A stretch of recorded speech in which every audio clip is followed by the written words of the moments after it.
सच्ची कृष्ण कथा की लेखिका रमा अग्रवाल की तरफ से आप सबको राधे राधे। हम श्रीमद् भगवत गीता के 8वें अध्याय के बारे में चर्चा कर रहे हैं, जिसका नाम है अक्षर ज्ञान योग। इस अध्याय के बारे में थोड़ी सी चर्चा हमने कल भी की थी और आज हम आगे इस अध्याय के बारे में चर्चा कर रहे हैं। इस 8वें अध्याय में अर्जुन ने श्री कृष्ण भगवान से 7 क्वेश्चन पूछे हैं। इन 7 क्वेश्चन के बारे में मैंने कल बता दिया। जो अर्जुन के 7 क्वेश्चन हैं, उनमें से 4 क्वेश्चन के ऊपर यह सारा अध्याय आधारित है। इसमें बड़ा ज्ञान छिपा हुआ है, इस अध्याय में बड़ा ज्ञान छिपा हुआ है। वैसे तो भगवत गीता के एक-एक अध्याय में बहुत ज्ञान छिपा हुआ है, परंतु इसमें ऐसा ज्ञान है जो आपके काम आएगा। इसलिए मैं आपको इस अध्याय को थोड़ा-सा इंटरेस्टिंग बनाकर सुनाने का प्रयास करूँगी, क्योंकि इसमें बड़ा उच्च कोटि का ज्ञान है।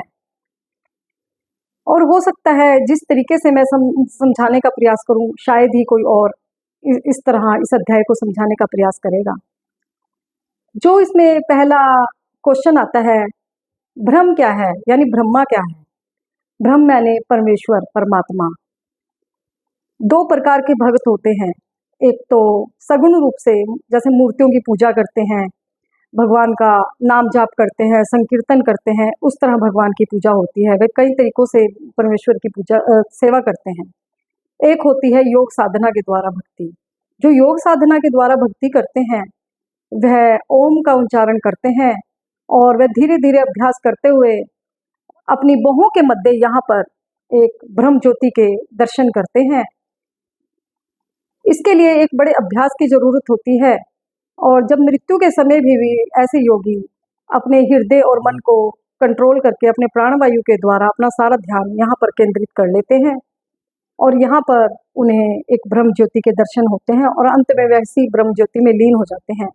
परंतु जो सगुण उपासक हैं, इसी ब्रह्मा को श्री कृष्ण भी कहा गया है। वह श्री कृष्ण के नामों का अलग अलग जाप करते हैं, कीर्तन करते हैं। जैसे चैतन्य महाप्रभु कलयुग में एक श्री कृष्ण भगवान का एक नाम कीर्तन देकर गए थे, हरे कृष्ण कृष्ण कृष्ण हरे हरे, हरे राम राम राम हरे हरे। इन नामों द्वारा भक्त भगवान का नाम जाप करते हैं, या राधे राधे, नारायण नारायण, भगवान के अलग अलग नाम, किसी भी नाम से भगवान का जाप किया जाए, एक ही बात है। इन नामों के द्वारा जो प्रतिदिन इस बात का अभ्यास करते हैं, इससे भी उनका हृदय शुद्ध हो जाता है और उन्हें परमात्मा के दर्शन होने लगते हैं। जो इस अध्याय में दूसरा क्वेश्चन आता है, अध्यात्म। अध्यात्म क्या है? अध्यात्म का संबंध आत्मा के साथ है। जब आत्मा को हमें यह ज्ञान हो जाता है कि हम एक आत्मा है और यह आत्मा जीवन मरण के चक्कर में बार बार फंस रही है, इस आत्मा का जीवन मरण के चक्कर से कैसे छुटकारा हो, जब हम इस ज्ञान की खोज में लग जाते हैं, तो इसे अध्यात्म कहते हैं। तीसरा क्वेश्चन इसमें कर्म आता है। यहाँ पर श्री कृष्ण भगवान अर्जुन के माध्यम से पूरे संसार को यह संदेश देते हैं कि तुम अपना जो तुम्हें जिम्मेवारियां फर्ज दिए गए हैं, तुम अपने फर्ज और जिम्मेवारियां पूरी करो, परंतु अपनी जिम्मेवारियां और फर्ज पूरे करते हुए मेरा ध्यान करो, मुझे याद रखो और धीरे धीरे अपनी कामनाओं का त्याग कर दो। वह अर्जुन को कहते हैं, अर्जुन तुम युद्ध करो, युद्ध करते हुए मन और बुद्धि में मुझे स्थिर रखो। श्री कृष्ण भगवान अर्जुन को युद्ध जैसी स्थिति में भी कह रहे हैं, जहां पर दुश्मन सामने खड़ा है, कि तुम युद्ध करते हुए भी मेरा ध्यान करो। जब ऐसी विकट परिस्थितियों में वह अर्जुन को अपना ध्यान करने को कह रहे हैं, तो यही वह संसार के हर प्राणी को कह रहे हैं। हर प्राणी के सामने अपना अपना युद्ध है और हम सब अपना अपना युद्ध इस संसार में कर रहे हैं। वह अर्जुन को कह रहे हैं, यदि तुमने युद्ध करते समय भी मेरा ध्यान रखा, तो मैं जीवन के शुरू में भी और जीवन के अंत में भी तुम्हारे साथ बना रहूंगा और अंत में तुम मेरे धाम को ही जाओगे। फिर जो चौथा क्वेश्चन इसमें आता है कि मृत्यु के समय योगी जन आपका कैसे ध्यान रखते हैं, तो यहाँ पर भगवान कहते हैं, यह एक जीवन भर का अभ्यास है, यह कोई एक दिन का काम नहीं है। मृत्यु के समय उन्हें ही मेरी याद आती है जो जीवन भर इसका अभ्यास करते हैं, मेरे नाम का संकीर्तन करते हैं, मेरे नाम को जपते हैं। यह उनकी पूरे जन्म भर की तपस्या है जो अंतिम समय में उनके काम आती है। जब कोई मरण अवस्था में अंतिम समय में बिस्तर पर होता है तो उसने जो जीवन भर कर्म किए होते हैं वह एक पिक्चर की तरह उसके सामने चलते हैं। उसे बचपन से लेके अपना अंतिम समय तक सब कुछ याद आता है और कई बार इंसान जिस भाव में होता है वही भाव उसका अगला जन्म बनाता है। तो यहाँ पर भी थोड़ा संभलने की ज़रूरत होती है, क्योंकि हम उस समय जिस भाव में होते हैं, जिसके ख्वाबों में होते हैं, वही हमें अगला जन्म मिलता है। जैसे कि पिछले जन्मों में श्रीमद् भागवत जी में आता है कि जड़ भरत जी थे, एक भरत नाम के राजा थे, उन्हें एक हिरण की याद बनी रही तो उन्हें अगला जन्म हिरण का मिला। परंतु हिरण की योनि में भी उन्हें अपना जन्म याद रहा क्योंकि उन्होंने तपस्या की थी। इसी तरह अंतिम समय में हम जिस भाव में होते हैं तो हमें वही जन्म मिलता है। परंतु भगवान जो जीवन भर भगवान की तपस्या करते हैं, भगवान यहाँ पर अंतिम समय में उनकी मदद करते हैं। भगवान अपनी स्मृति बनाए रखते हैं जिससे वह प्राणी भगवान के धाम को ही जाए। भगवान का धाम कैसा है? भगवान के धाम में ना सूर्य है ना चंद्रमा है, फिर भी वह प्रकाशित होता रहता है। वहाँ ना तो वहाँ पर बुढ़ापा है, ना वहाँ बीमारी है, ना वहाँ पर मृत्यु है। वहाँ पर जो भगवान का धाम है, जो भगवान के धाम को भक्त जाते हैं उनके लिए वहाँ पर मणियों से बने हुए सुंदर सुंदर महल होते हैं, घूमने के लिए विमान होते हैं, और जो वह कुछ भी खाने की इच्छा प्रकट करते हैं या किसी भी अन्य तरह की इच्छा करते हैं उनके लिए वह सामने ही प्रकट हो जाती है। जो भक्त यहाँ पर शुद्ध मन से निस्वार्थ होकर भगवान की जो भी सेवा करता है, जैसे मान लीजिए आप यहाँ पर कोई भगवान की सेवा करते हैं, मान लीजिए आप रोज अपने बगीचे से भगवान के लिए माला बनाते हैं और वह माला फूलों की माला भगवान को रोज पहनाते हैं, तो आपको यही सेवा वहाँ दिव्य धाम में मिलेगी। यहाँ पर आप मूर्तियों को पहनाते हैं, वहाँ पर आपको साक्षात भगवान के दर्शन होंगे और आप भगवान की वहाँ पर सेवा कर सकते हैं। इसी तरह भगवान की कोई भी सेवा जो निस्वार्थ भाव से यहाँ पर कर रहा है, वही सेवा आपको यहाँ पर आप मूर्तियों की सेवा कर रहे हैं, वहाँ पर आपको भगवान की सेवा करने को मिलेगी।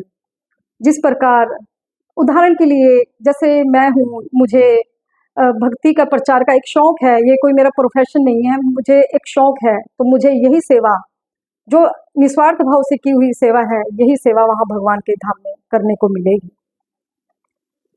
यहाँ पर वहाँ पर भगवान अपने असली स्वरूप में होंगे। जो यहाँ पर भगवान की किसी भी प्रकार की सेवा करता है, निस्वार्थ भाव से करता है, दिव्य धाम में वहाँ पर साक्षात भगवान के सामने वह सेवा करने को मिलेगी। वहाँ पर साक्षात भगवान के दर्शन होंगे, वहाँ पर किसी भी प्रकार का कोई कष्ट नहीं है। फिर जो भगवान का धाम है उसको गोलोक धाम कहते हैं या वृंदावन भी कहते हैं। जो यहाँ पर वृंदावन तीर्थ है, यहाँ पर श्री कृष्ण भगवान ने जन्म लिया और भगवान ने अपनी सारी लीलाएं की। यह वृंदावन तो वहाँ का केवल प्रतिबिंब मात्र है। वहाँ पर भी जो भगवान का गोलोक धाम है, वहाँ भी यमुना नदी है और गोवर्धन पर्वत है। वहाँ की स्वामिनी भी राधा रानी है और यहाँ वृंदावन की स्वामिनी भी राधा रानी है। ये भगवान का धाम है गोलोक धाम, जो सबसे सर्वोपरि है। इस धाम में जाने के बाद किसी को वापस नहीं लौटना पड़ता। जो इस संसार में देवताओं की पूजा करते हैं, आप अक्सर मंदिरों में बहुत से लोगों को जाते हुए देखते हैं। कुछ कामनाओं के लिए जाते हैं, कुछ अलग अलग देवी देवताओं की पूजा करने जाते हैं। जो जिस देवी देवता की पूजा करेगा वह उसी लोक में जाते हैं। तो वहाँ पर मरने के बाद जब वह जाते हैं तो कुछ समय वहाँ पर रहते हैं, वहाँ भी उन्हें सुख प्राप्त होता है, परंतु उन्हें कुछ समय के बाद फिर इसी मृत्यु लोक में वापस लौटना पड़ता है। परंतु जो भगवान के धाम में जाता है, श्री कृष्ण भगवान के धाम में जाता है, फिर उसे यहाँ पर वापस नहीं लौटना पड़ता। यहाँ पर इस संसार को क्षणभंगुर कहा गया है, मृत्यु लोक कहा गया है, दुखों का घर कहा गया है, क्योंकि जो भगवान की ब्रह्मा की समय अवधि है, उस भगवान का ब्रह्मा का एक दिन हमारे 1000 युग के बराबर है। अर्थात उसमें चारों युग आ जाते हैं, त्रेता युग, सतयुग, द्वापर, कलयुग। भगवान के एक दिन में यह सारे युग आ जाते हैं और हमारे लाखों वर्ष इसमें बीत जाते हैं। जब इसीलिए हमारे जीवन को क्षणभंगुर कहा गया है, क्योंकि परमात्मा का तो एक दिन भी हमारे लाखों वर्षों के बराबर है। जब भगवान की रात होती है तो कहते हैं कि इस सृष्टि में प्रलय आ जाती है, सृष्टि का विनाश हो जाता है, और जब भगवान की सुबह होती है तो फिर से सृष्टि का निर्माण हो जाता है। परंतु चाहे सृष्टि का में प्रलय आ जाए, भगवान ज्यों के त्यों बनी रहते हैं। वह भगवान का ना कोई आदि है ना कोई अंत है। फिर यहाँ पर एक बात और आती है कि मरने के भी दो मुहूर्त होते हैं, उत्तरायण और दक्षिणायन। इससे अंदाजा लगता है कि मरने वाला कहाँ पे गया है। जो योगी जन होते हैं, जिसे योग अभ्यास के द्वारा प्रैक्टिस है या कोई सिद्धियां प्राप्त हैं, वह तो अपनी मृत्यु को एक अच्छे समय के लिए रोक कर रखते हैं। जैसे भीष्म पितामह जी ने अपनी मृत्यु को सही समय आने तक रोक के रखा। जो उत्तरायण जिसको पक्ष कहते हैं, वह शुक्ल पक्ष होता है, दिन का समय होता है, सूर्य का प्रकाश होता है। और कोई अच्छा दिन, भगवान का एक अच्छा दिन, वह उनको मतलब अपनी मृत्यु के लिए योगी जन चुनते हैं, या जिनको ऐसे अच्छे दिन मृत्यु प्राप्त होती है, जैसे एकादशी है, पूर्णमासी है, या भगवान का कोई जन्माष्टमी है, या भगवान का कोई स्पेशल दिन है, तो वह उसी भगवान के लोक को जाता है। इससे यह अंदाजा लगता है। और एक भगवान का समय दक्षिणायन समय है।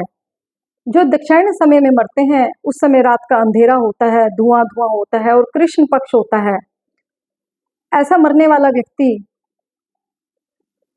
को फिर से पूर्ण जन्म लेना पड़ता है। वे अपने कर्मों के अनुसार अलग अलग योनियों में जाते हैं और उनको फिर मरने के बाद पूर्ण जन्म लेना पड़ता है। परंतु जो उत्तरायण उसमें मरते हैं और भगवान का कोई अच्छा दिन उसे मिला है, जैसे एकादशी, पूर्णमासी, तो वह ऐसा कहते हैं कि वैकुंठ लोक में ही जाते हैं। परंतु यहाँ पर एक बात और लिखी हुई है, जो भगवान के शुद्ध भक्त हैं, वह किसी भी शुभ मुहूर्त या अशुभ मुहूर्त की चिंता नहीं करते। उनको तो चिंता केवल भगवान की भक्ति की होती है। उन्हें पता है जैसे हमने कर्म किए हैं, उसी कर्मों के अनुसार ही हमें स्थान मिलेगा।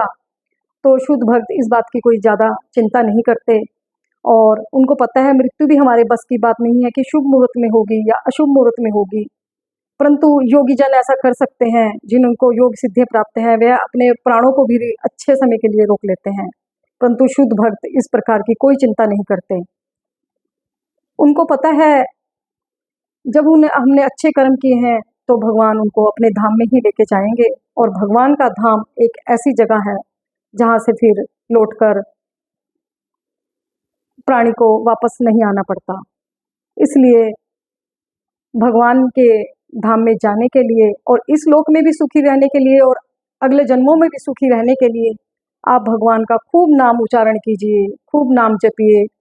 हरे कृष्ण कृष्ण कृष्ण हरे हरे, हरे राम राम राम हरे हरे।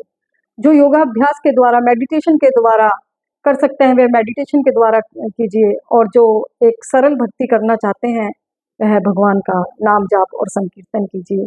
जय जय श्री राधे।